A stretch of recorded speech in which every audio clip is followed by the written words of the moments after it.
Si on place 10 000 francs dans la banque avec un taux semestriel de 3%, on veut savoir après 5 ans combien d'argent on va avoir dans la banque.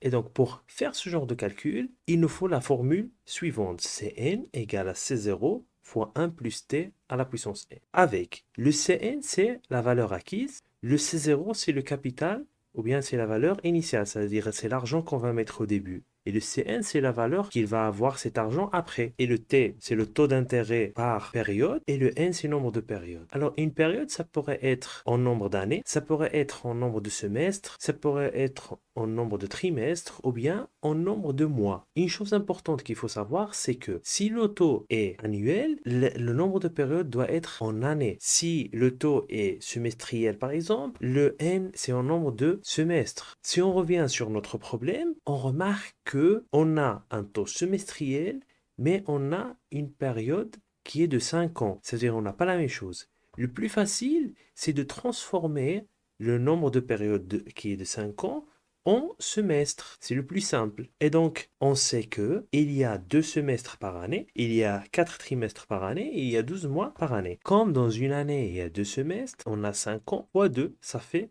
10 semestres en total, notre période. Donc, on va remplacer tout ça dans la formule.